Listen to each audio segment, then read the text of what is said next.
ကိုဘဝကိုတိတ်တဆိတ်ဖြတ်စည်းနေတဲ့အကျင့်ဆိုး၅ခုတကယ်တော့တူတယောက်ရဲ့အောင်မြင်မှုတွေကျဆင်းမှုတွေကအကြီးအကျယ်လောက်လိုက်တဲ့အရာတွေကြောင့်မဟုတ်ပဲနေ့စဉ်နဲ့အမျှတိတ်လေးလုံနေတဲ့အကျင့်သေးသေးလေးတွေကြောင့်ဖြစ်တာများပါတယ်ဒီလိုပဲကိုဘဝကိုတိုးတက်စေမယ့်အကျင့်ကောင်းတွေရှိသလိုကိုယ့်ရဲ့တန်ဖိုးရှိတဲ့ဘဝအချိန်တွေကိုစိုးပြတ်သက်အောင်လုပ်ပစ်လိုက်တဲ့တိတ်တဆိတ်ဘဝဖြတ်စည်းရေးအကျင့်ဆိုးကြီးတွေလည်းရှိနေပါတယ်သင်ရောအောက်ကအချက်၅ချက်ထဲကဘယ်တစ်ခုကိုကိုယ့်ဘဝထဲမှာကျင့်သုံးထားမိပြီလဲဆိုတာပြန်စစ်ကြည့်အောင်နံပါတ်1အချိန်ဆွဲခြင်းအလုပ်တွေကိုရွှေဆိုင်တဲ့အကျင့်ကသေးငယ်တဲ့အလုပ်တွေကိုတောင်နောက်ဆုံးမိနစ်မှာကြောက်မက်ဖွယ်ရာအိမ်မဆိုးကြီးတွေအဖြစ်ပြောင်းလဲပြစ်နိုင်ပါတယ်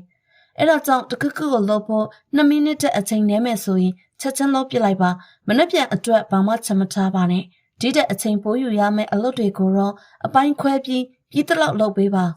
နံပါတ်2ကိုအဆိုးပြောနေခြင်းကိုအဆိုးပြောတဲ့စကားတွေကတကယ်တော့အနေရကြီးပါတယ်ဘာလို့လဲဆိုတော့တင်းရဲ့အုံနောက်ကတင်ပြောနေတာမှန်တယ်လို့ယုံကြည်သွားလို့ပါပဲ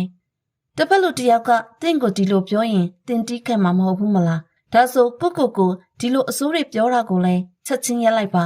နံပါတ်3ဖုံးဆွဲလန်းခြင်းအလုံးလုံးနေရင်9မိနစ်ကြာတခါဖုံးကိုကောက်ကြည့်တတ်တဲ့အကျင့်ကတင်းရဲ့အာယုံစူးစိုက်နိုင်စွမ်းကိုလုံးဝပျက်စီးစေနိုင်ပါတယ်အဲ့ဒါကြောင့်အလုံးလုံးချိန်မှာဖုံးကိုဝေးမှထားလိုက်ပါဖုံးသုံးပြီးလုံးရမယ့်အလုပ်ဆိုရင်လည်းကိုမန်းထားတဲ့ရလက်မပိမချင်းအာယုံမလဲသွားအောင်ဂယူးဆိုင်ပေးပါနံပါတ်4လူတိုင်းကိုလိုက်လျောနေခြင်းလူတိုင်းပြောတာကိုဟုတ်ကဲ့လို့လိုက်လျောနေခြင်းကကိုယ့်ရဲ့တန်ဖိုးရှိတဲ့အချိန်တွေနဲ့ကိုယ့်ရဲ့ဆန္ဒတွေကိုငင်းပယ်နေတာနဲ့အတူတူပါပဲကိုယ်ပိုင်နယ်နိမိတ်သတ်မှတ်ထားတာဟာရိုင်းဆိုင်တာမဟုတ်ပါဘူးလိုအပ်ချက်တစ်ခုပါမလုပ်ချင်ရင်မလုပ်နိုင်ဘူးလို့ရဲပြောတတ်ပါစေနံပါတ်5အိတ်ချိန်ရောနေခြင်းအေးရပြတ်သွားတဲ့အချိန်တနာရီတိုင်းဟာနောက်တစ်နေ့အတွက်တင်ရမယ့်ထုတ်ကုန်စွမ်းအားကိုတန်ဖိုးကြီးပေးဆက်လိုက်ရတာပါလူအများစုရဲ့လုံနိုင်စွမ်းကအိတ်ချိန်ပေါ်မှာမူတည်နေပါတယ်အဲ့ဒါကြောင့်သင်ရဲ့အိတ်ချိန်ကိုကောင်းကောင်းအသုံးချတတ်ဖို့ကြိုက်တွန်းရင်ညီကုန်းချုပ်လိုက်ရပါတယ်ရှင်